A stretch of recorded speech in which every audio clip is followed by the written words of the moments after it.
Assalamualaikum warahmatullahi wabarakatuh. Yang saya hormati Bapak dari selaku dosen pengampu mata kuliah Pendidikan Bahasa Indonesia dan teman-teman yang saya cintai dan saya banggakan. Sebelumnya izin memperkenalkan diri, perkenalkan nama saya Fauzia Aisyah Syahada dengan NIM 2102591 dari Program Studi Pendidikan Masyarakat kelas 2B. Dalam kesempatan kali ini saya akan sedikit mengulas artikel ilmiah yang telah saya buat dengan judul Peran pendidikan nonformal dalam mengurangi tingkat pengangguran di masa pandemi COVID-19.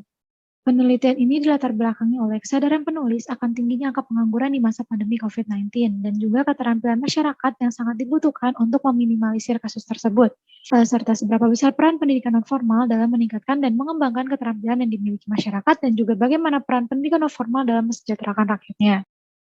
Lalu tujuan penelitian ini adalah melihat bagaimana peran pendidikan nonformal dalam mengurangi tingkat pengangguran di masa pandemi COVID-19, penyebab utama terjadinya pengangguran, dan program-program seperti apa yang dapat dilakukan oleh lembaga pendidikan nonformal dalam mengurangi tingkat pengangguran. Karena hingga saat ini, terutama di masa pandemi saat ini, kasus pengangguran semakin marak terjadi.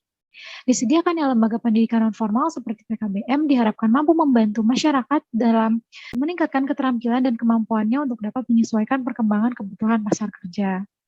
Urgensi dilakukannya penelitian ini karena penulis sadar bahwa sistem pendidikan di Indonesia masih belum merata sehingga dibutuhkannya peran pendidikan nonformal dalam menunjang kasus pengangguran di masa pandemi COVID-19 ini agar generasi muda Indonesia dapat memiliki kemampuan dan keterampilan yang sesuai dengan kebutuhan dan tuntutan perkembangan ekonomi nasional. Maka dari itu, penulis berharap dengan adanya penelitian ini dapat membantu mengedukasi masyarakat untuk mengembangkan keterampilan dengan tujuan meningkatkan kualitas sumber daya manusia sehingga terciptanya sumber daya yang sesuai dengan perkembangan kebutuhan pasar dan dapat meminimalisir kasus pengangguran. Penelitian ini berjenis penelitian kualitatif dengan metode survei kuesioner. Adapun instrumen yang digunakan penulis dalam penelitian ini yaitu dengan pengisian data sekunder menggunakan Google Form yang dibuat langsung oleh penulis. Sebagai media pengisian kuesioner yang dapat diisi oleh masyarakat umum dengan rentang usia 18 tahun ke atas, yang memang mendapatkan link kuesioner ini dan juga masyarakat yang tidak memiliki pekerjaan tetap atau pengangguran. Karena dari pengisian kuesioner ini akan menghasilkan data yang akurat, serta pendapat yang bervariatif dan kemudian dapat ditarik kesimpulan oleh penulis. Untuk hasil dan pembahasan, yang pertama mengenai peran lembaga pendidikan nonformal dalam mengurangi tingkat pengangguran di masa pandemi. Dari data yang telah saya peroleh melalui penyebaran angket didapatkan hasil jawaban dari 32 responden yang mana mayoritas merupakan usia di atas 35 tahun yaitu sekitar 16 orang dengan hasil persentase 50% serta mayoritas responden berasal dari Provinsi Jawa Barat yaitu sekitar 18 orang dengan persentase 63,5%. Setelah diidentifikasi lebih lanjut, ternyata hampir semua responden sudah mengetahui tentang pendidikan nonformal. Rata-rata responden menjawab, pendidikan nonformal merupakan suatu lembaga pendidikan yang dilakukan di luar sekolah yang aktivitas pendidikannya telah terorganisir di luar pendidikan formal. Selain itu, pertanyaan seputar seberapa penting peran pendidikan nonformal dijawab oleh 32 responden dengan hasil rata-rata 18 responden atau sekitar 56,3% yang menjawab penting dan 12 responden atau sekitar 37,5% menjawab sangat penting, tetapi ada pula 6,3% atau sekitar 2 responden menjawab biasa saja. Ada pula pendapat para responden mengenai kehadiran pendidikan nonformal dalam meningkatkan sumber daya masyarakat. Rata-rata jawaban para responden adalah iya. Berikut alasannya yang telah saya rangkum menjadi satu kesatuan. Jadi dari pertanyaan, apakah dengan kehadiran PNF dapat meningkatkan sumber daya manusia? Terdapat 7 dari 32 responden yang menjawab, tentu saja dapat menjadi, tentu saja karena pendidikan nonformal ini dapat menjadi wadah untuk masyarakat mengembangkan potensi dirinya dan membuka peluang untuk masyarakat yang memang tidak memiliki pekerjaan.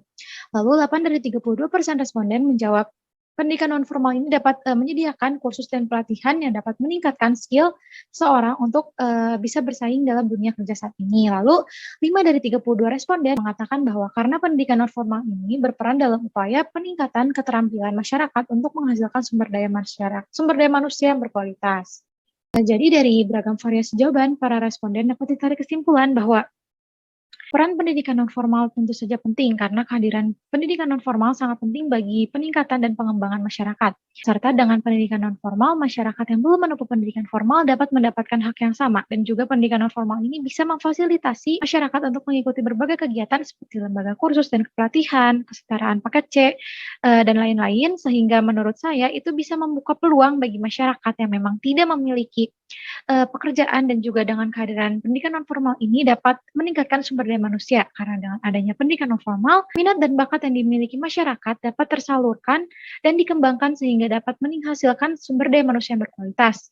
Karena zaman akan semakin berkembang dari waktu ke waktu, sehingga keterampilan abad 21 ini akan menjadi topik utama yang sering diperbincangkan. Lalu untuk pembahasan kedua mengenai penyebab utama meningkatnya angka pengangguran di masa pandemi COVID-19. Pengangguran merupakan salah satu masalah sosial di Indonesia yang telah terjadi sejak lama dan secara berangsur-angsur menurun jumlahnya dalam 10 tahun ini. Namun, angka pengangguran kembali meningkat secara drastis dengan adanya pandemi COVID-19 yang belum juga usai sejak tahun lalu. Lalu menurut data yang saya peroleh dari 32 responden, mayoritas berpendapat meningkatnya kasus pengangguran di masa pandemi COVID-19 ini dikarenakan ekonomi Indonesia sedang turun. Ditambah dengan sempitnya lapangan pekerjaan dan banyak lapangan kerja yang membatasi pekerjaannya, sehingga itu menjadi salah satu pemicu. Tetapi jika saya tarik kesimpulan, mengapa di masa pandemi COVID-19 ini angka pengangguran semakin meningkat karena banyak orang yang mengalami kesulitan dari transisi perubahan penggunaan teknologi, baik dari aspek ekonomi, pendidikan, pekerjaan, dan juga aspek-aspek lainnya. Berikut data yang telah saya rampung menjadi satu, yaitu pertanyaannya mengenai mengapa di masa pandemi COVID-19 ini kasus pengangguran, lebih meningkat. Jadi, 12 dari 32 responden menjawab karena keterbatasannya lapangan pekerjaan dan diperparah dengan kompetensi sumber daya manusia yang tidak memadai. Lalu 10 dari 32 responden menjawab karena pembatasan jumlah karyawan di setiap perusahaan sehingga banyak yang kena PHK dan juga karena pandemi saat ini banyak pedagang kaki lima yang terhalang untuk berjualan. Maka dari itu untuk membantu dalam meminimalisir kenaikan angka pengangguran di masa pandemi COVID-19 ini, para responden memberi pandangan serta tanggapan mengenai seberapa dibutuhkannya peran pendidikan nonformal dalam kasus pengangguran di masa pandemi. Dari hasil data yang saya peroleh, sekitar 25 orang atau setara dengan 80,6% responden menjawab iya terkait dengan perlunya peran pendidikan nonformal dalam mengurangi tingkat pengangguran di masa pandemi COVID. Dan sekitar 8 orang atau setara dengan 19,4% responden menjawab mungkin. Lalu untuk pembahasan yang ketiga mengenai program-program yang dibutuhkan masyarakat. Jadi pendidikan nonformal ini berdasarkan pasal 26 ayat 3 disebutkan berbagai macam program-program, yaitu yang pertama meliputi pendidikan kecakapan hidup, pendidikan anak usia dini, pendidikan kepemudaan, pendidikan keterampilan, pendidikan kesetaraan, serta pendidikan yang lainnya yang ditujukan untuk mengembangkan kemampuan peserta didik. Dengan demikian dapat kita lihat bahwa, sebenarnya program-program utama yang dihadirkan pendidikan nonformal ini sangat memperhatikan kesejahteraan masyarakat, karena tujuan utamanya adalah meningkatkan sumber daya manusia agar dapat, bersaing dalam dunia kerja. Selaras dengan pendapat tersebut, jawaban dari para responden ini rata-rata menjawab hal yang sama, yaitu sebagai berikut. Jadi dari, pertanyaan program-program apa saja yang dapat dilakukan dalam kasus pengangguran ini, 10 dari 32 responden menjawab program kursus dan kepelatihan, program kesetaraan paket C, dan program-program lainnya yang memang bisa membuka peluang masyarakat untuk bekerja. Lalu 8 dari 32 responden menjawab program life skill seperti bidang kewirausahaan. Lalu 5 dari 32 responden menjawab praktek lapang yang bekerja sama dengan Kementerian Tenaga Kerja. Dengan demikian dari beragam jawaban para responden didapatkan jawaban terbanyak, seperti data yang tadi telah saya berikan sebelumnya, di mana jawaban tersebut juga memang sesuai dengan program-program yang sudah ada di dalam pendidikan nonformal, terutama PKBM.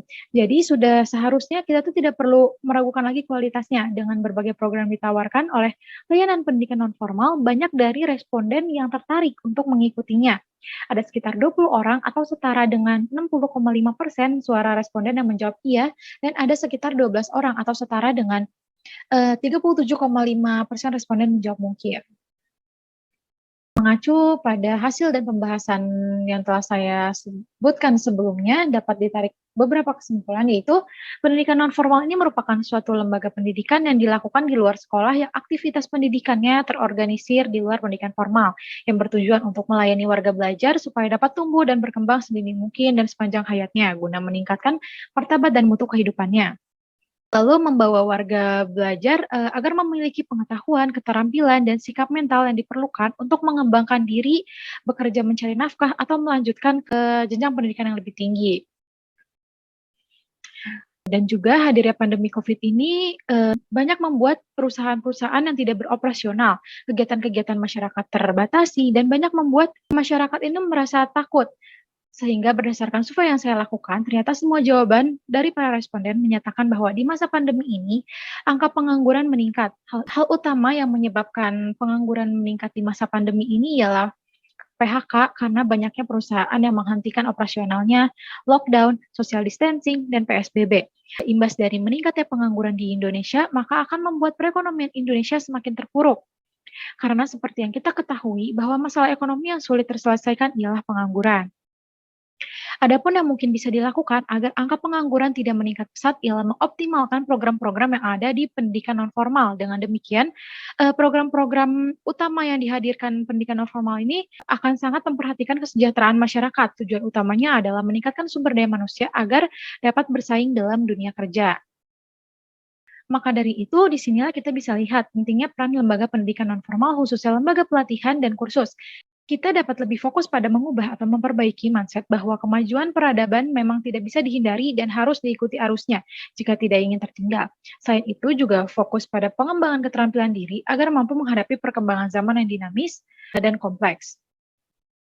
Dengan pola pikir yang demikian, masalah pengangguran ini bisa sedikit demi sedikit berkurang dan tidak menjadi masalah sosial yang berkelanjutan.